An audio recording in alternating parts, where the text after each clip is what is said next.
Shalom, a paz de Cristo, salve Maria Santíssima. Iniciemos nossa celebração litúrgica da palavra em nome do Pai, do Filho e do Espírito Santo. Amém. Ressuscitou o bom pastor que deu a vida por suas ovelhas e quis morrer pelo rebanho. Aleluia. No contexto da evangelização, não cabe a nós nos vangloriarmos por nossas boas obras, pois as realizamos para o Deus vivo que fez o céu, a terra, o mar e tudo que neles existe. É o Senhor, cujo amor quer fazer morada em nós, quem nos capacita para a prática do bem. Nós somos meros instrumentos. Esse é o propósito hoje que a palavra e a liturgia vem nos propor. Reconhecermos só em Deus a graça, a fonte da graça e toda a obra. A nós, como diz o Salmo hoje, vai dizer, nós não somos nada.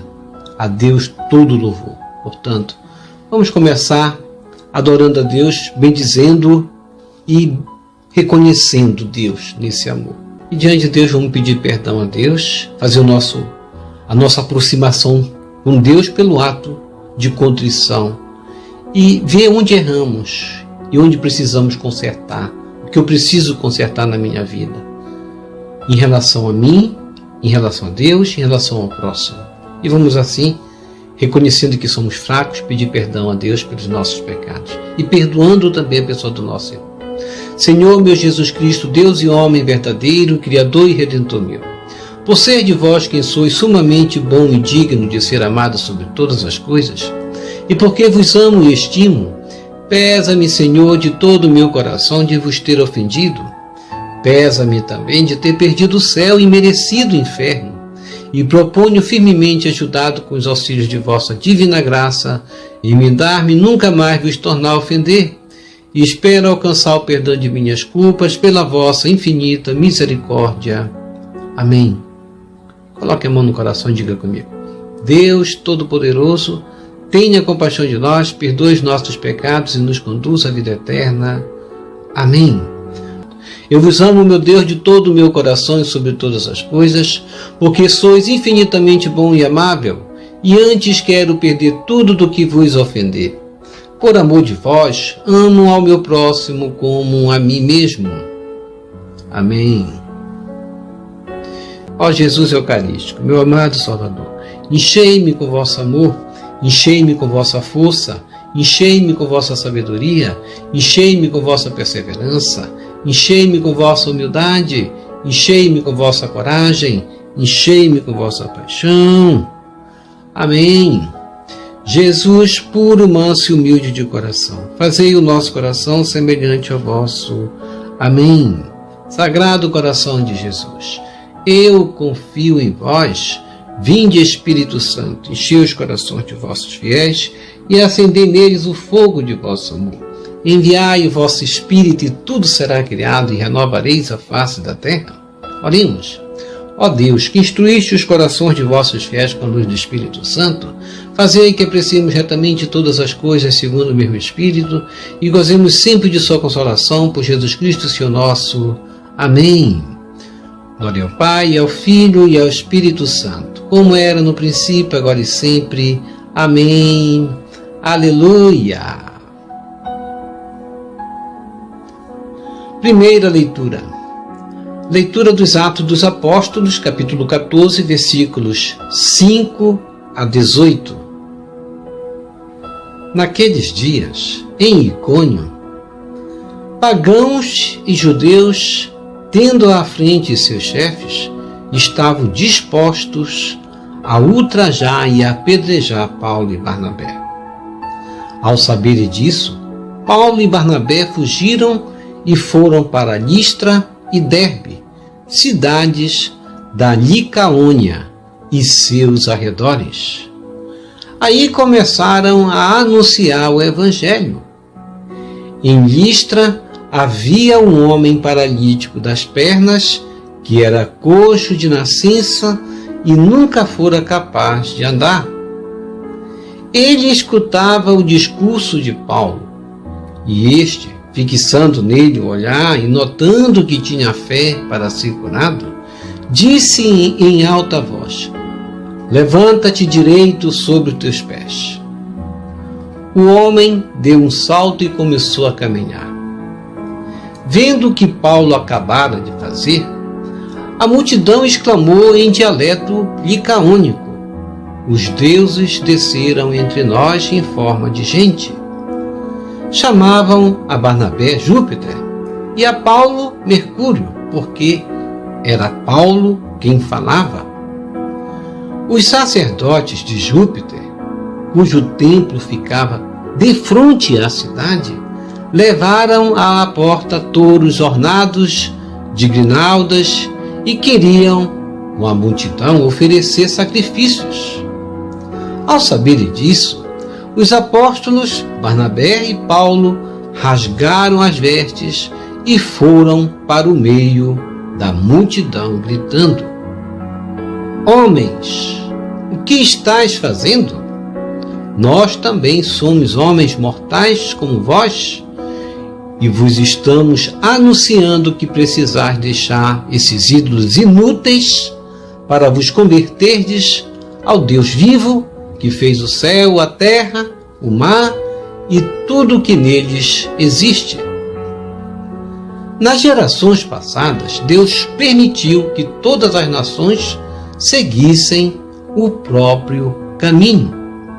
No entanto, Ele não deixou de dar testemunho de si mesmo através de seus benefícios, mandando do céu chuvas e colheitas, dando alimento e alegrando vossos corações. E assim falando, com muito custo, conseguiram que a multidão desistisse de lhes oferecer um sacrifício. Palavra do Senhor, graças a Deus. Salmo responsorial, Salmo 113b. Não a nós, ó Senhor, não a nós, ao vosso nome, porém, seja a glória. Reze comigo. Não a nós, ó Senhor, não a nós, ao vosso nome, porém, seja a glória. Não a nós, ó Senhor, não a nós, ao vosso nome, porém, seja a glória. Porque sois todo amor e verdade. Porque hão de dizer os pagãos: onde está o seu Deus? Onde está? Reze comigo. Não a nós, ó Senhor, não a nós, ao vosso nome, porém, seja a glória. É nos céus que está o nosso Deus. Ele faz tudo aquilo que quer. São os deuses pagãos, ouro e prata. Todos eles são obras humanas. Reze comigo. Não a nós, ó Senhor, não a nós, ao vosso nome, porém, seja a glória. Abençoados sejais do Senhor que criou céu e terra. Os céus são os céus do Senhor, mas a terra Ele deu para os homens. Reze comigo. Não a nós, ó Senhor, não a nós, ao vosso nome, porém, seja a glória.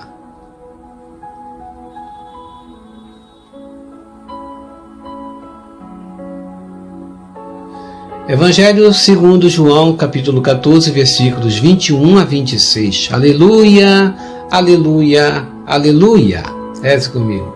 Aleluia, aleluia, aleluia. O Espírito Santo, Paráclito, haverá de lembrar-vos de tudo o que tenho falado. Aleluia. Evangelho de João, capítulo 14, versículo 26. Proclamação do Evangelho de Jesus Cristo segundo João. Glória a vós, Senhor. Naquele tempo, disse Jesus a seus discípulos: quem acolheu os meus mandamentos e os observa, esse me ama. Ora, quem me ama será amado por meu Pai, e eu o amarei e me manifestarei a ele. Judas, não Iscariotes, disse-lhe: Senhor, Como se explica que te manifestarás a nós e não ao mundo?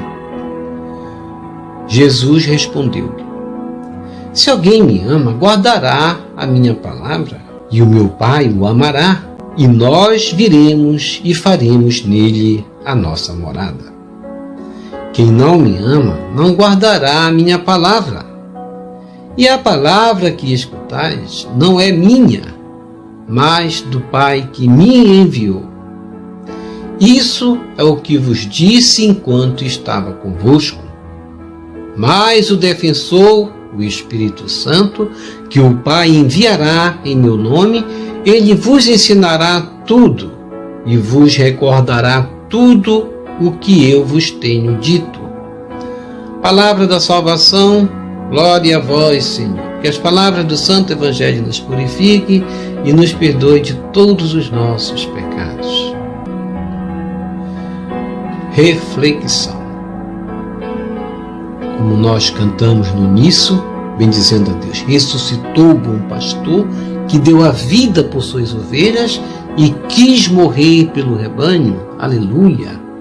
Nesse contexto da evangelização, não cabe a nós nos vangloriarmos, como também falamos, por nossas boas obras, pois se as realizamos, é para o Deus vivo que nós realizamos, ao Deus que fez o céu e a terra, o mar, e tudo que neles existe, é o Senhor que fez morada em nós, é Deus que nos capacita para a prática do bem, nós somos meros instrumentos. E na primeira leitura dos Atos dos Apóstolos é justamente isso que nós vamos ver, capítulo 14, versículo de 5 a 18, quando Paulo e Barnabé estavam sendo ameaçados de morte em Icônio por um grupo de pagãos e judeus que estavam dispostos a ultrajar e apedrejá-los. Ao saberem disso, Paulo e Barnabé foram para as outras cidades ao redor, aí começaram a anunciar o Evangelho.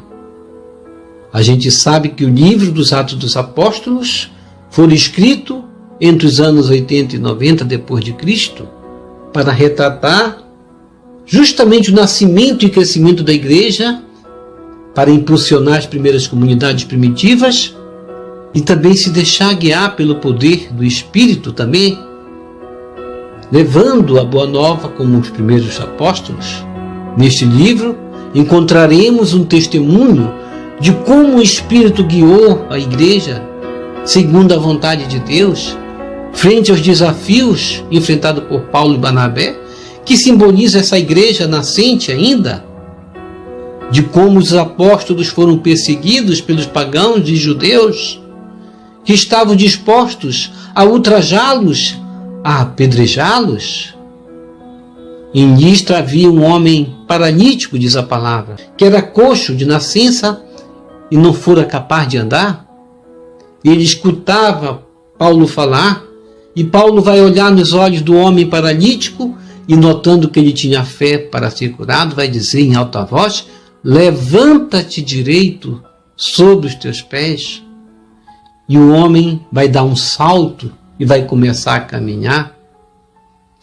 Precisamos dar este salto e nos levantarmos também, ficar de pé. É assim que Deus quer a igreja. Isso é uma lição para as primeiras igrejas e é uma lição também para nós. A atitude de Paulo de olhar nos olhos do homem paralítico, a gente percebe que hoje não existe mais essa atitude de olhar nos olhos, não é verdade? A gente já tem, parece até medo de olhar um para o outro na rua, de tantas notícias e noticiários que ocorrem, a gente não acredita mais em ninguém, não é verdade? Mas Deus quer que nós levantemos a cabeça, tenhamos fé como este paralítico. Muitas vezes tem pessoas que estão sofrendo a exemplo deste paralítico no nosso lado e não temos esse olhar de Paulo, de perceber, de nos atentarmos à necessidade do outro. Paulo percebeu o sofrimento que passava na vida daquele homem que era paralítico. olhou nos olhos do homem. Precisamos olhar, ter esse olhar em direção ao próximo. Muitas vezes a gente pensa que os nossos problemas ultrapassam os problemas de todo mundo, quando na verdade tem pessoas, por exemplo, que não têm o pão para comer. Pedir é uma condição que ninguém gosta, não é verdade? Quando uma pessoa pede, é porque ela já chegou nesse estado da humilhação. Paulo olhou nos olhos do homem paralítico e, notando que ele tinha fé para ser curado, vai dizer em alta voz: levanta-te direito sobre os teus pés. Notou que ele tinha fé. É o segundo aspecto dessa leitura também. A fé é a condição para que o milagre de Deus aconteça nas nossas vidas. Mateus 8:10. É hora de nos levantarmos no sentido de despertar. É hora, portanto, de neste momento nos perguntarmos a nós mesmos: como tem sido a minha fé? Tenho fé diante das dificuldades que aparecem na minha vida? Ou sou mais um desses a me entregar facilmente aos problemas? Mal lhe aparece, nós já estamos muitas vezes murmurando. Não devemos ser esse tipo de homem. O paralítico escutou primeiramente, ele ouvia o que Paulo falava. Esse é o primeiro momento. Ouvir. Está atento à voz de Deus. Está atento naqueles que anunciam a palavra. E depois ter fé. Tenha fé. Nós temos o rosário, que é uma oração poderosa. Pessoas que estejam passando por dificuldades financeiras, que não tenham pão para comer, aprendam a rezar o rosário todos os dias. É uma das promessas de Nossa Senhora. Aquele que rezar o rosário não se verá oprimido pela desgraça. Portanto, essa é a situação de quem reza. E o rosário é essa oração poderosa para esses tempos difíceis. Como Nossa Senhora falou em Fátima, que os momentos mais difíceis nós não conseguiremos suportar se não for por meio da oração do rosário. Portanto, é hora de nos fazer como este homem, despertar, levantar, ficar de pé. Isso quer dizer estar de prontidão com a oração. E vendo o que Paulo acabara de realizar, a multidão justamente vai exclamar: os deuses desceram entre nós em forma de gente. Esse é o terceiro aspecto. Muitas vezes Deus está a nos ajudar e nós não percebemos, nós não agradecemos, já atribuímos as graças e os benefícios que Deus nos dá, citando nomes aos bois, aos nomes de humanos, muitas vezes, que aí simboliza os deuses pagãos. Nós devemos atribuir a graça àquele que é o autor da graça. Deus nos dá a graça. Ele pode utilizar pessoas, ele pode usar uma pessoa para nos ajudar, mas é Ele quem atua, Deus que faz o milagre, porque nós tivemos fé, como este homem. Chamaram Barnabé de quê? Júpiter. E Paulo? Mercúrio, porque era Paulo quem falava. Aí vai aparecer um grupo de religiosos, os sacerdotes de Júpiter, cujo templo ficava de frente à cidade. Levaram à porta touros ornados de grinaldas e queriam, com a multidão, oferecer sacrifícios. No tempo de Paulo, as autoridades buscavam se aproveitar das ocasiões para justamente satisfazer seus interesses. E aí também, no tempo de Paulo, e como no nosso tempo também acontece, como pessoas se utilizam até do nome de Cristo para se auto-beneficiarem, não é verdade?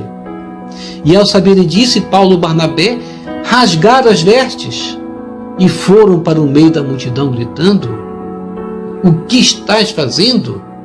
Nós também somos humanos, homens mortais como vós. Deixai esses ídolos inúteis para vos converterdes ao Deus vivo, que fez o céu, a terra, o mar e tudo que neles existe.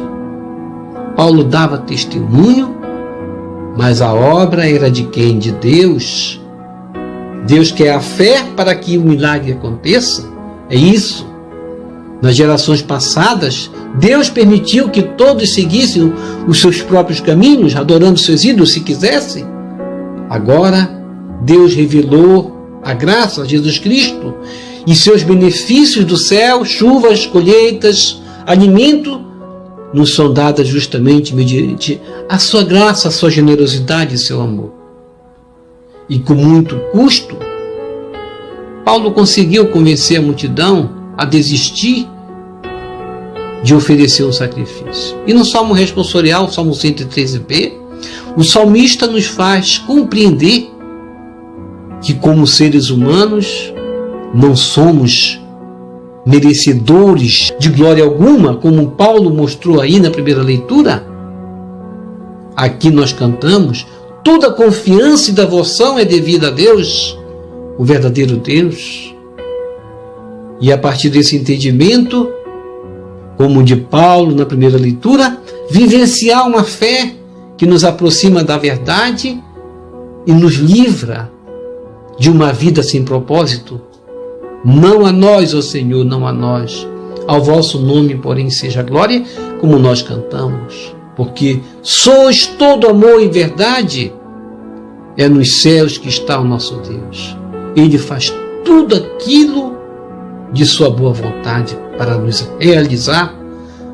São os deuses pagãos, ouro e prata, todos eles são obras humanas. A tentação da idolatria, aí na primeira leitura, é de atribuir ao homem e não reconhecer Deus.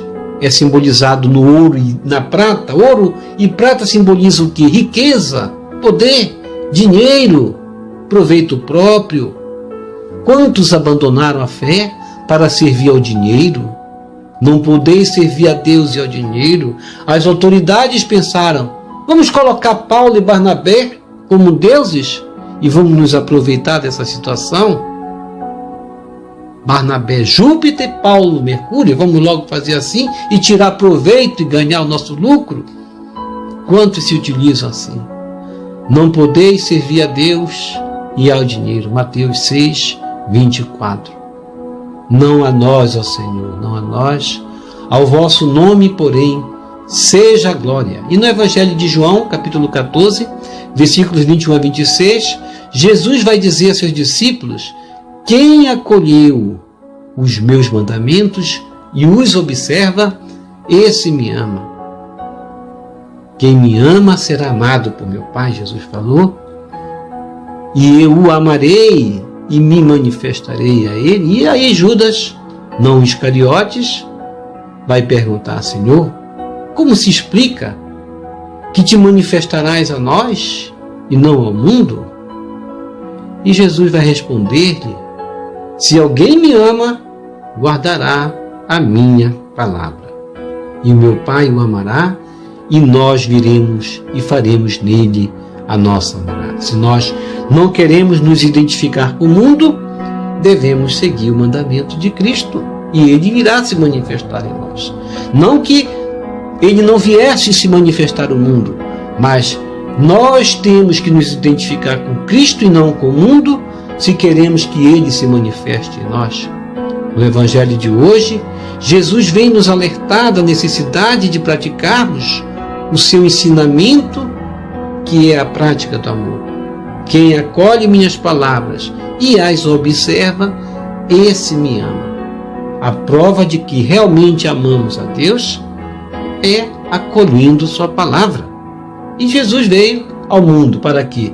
Para manifestar todo o seu amor por nós, como ele manifestou, derramando seu sangue na cruz por nós. No entanto, nem todos acolheram o seu testemunho. Isso aconteceu na primeira leitura.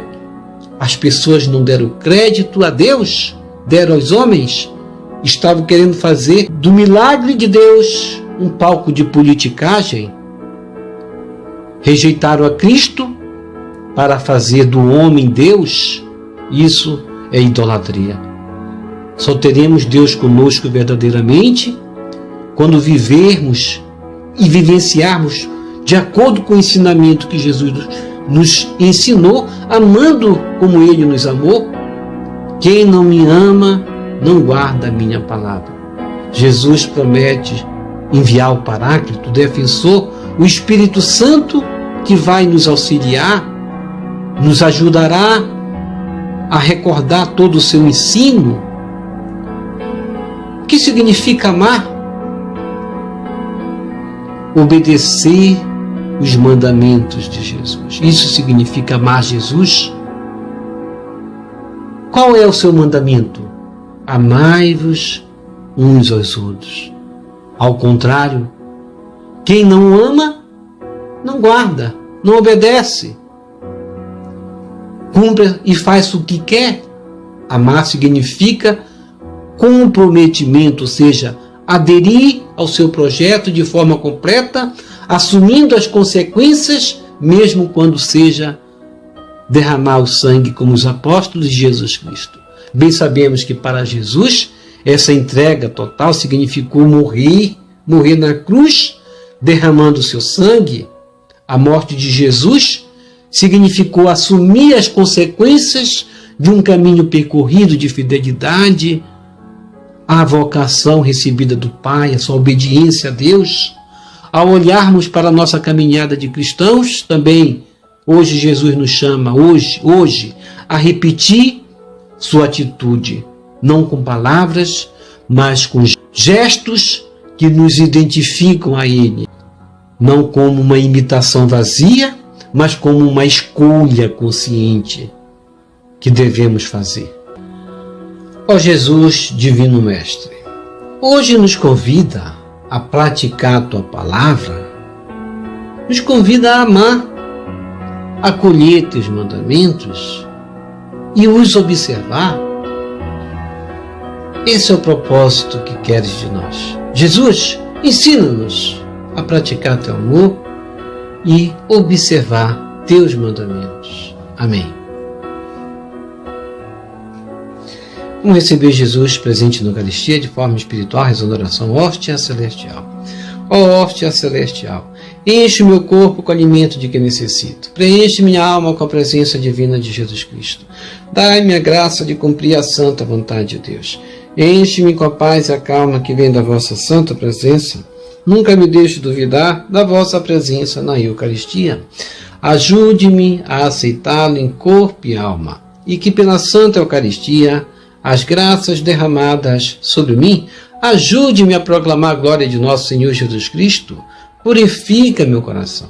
Quando eu receber o grande dom da Sagrada Eucaristia, que a minha alma se abra e se santifique, concede-me as graças e favores que concedes para todos os filhos de Deus, e concede-me a imunidade do fogo do purgatório.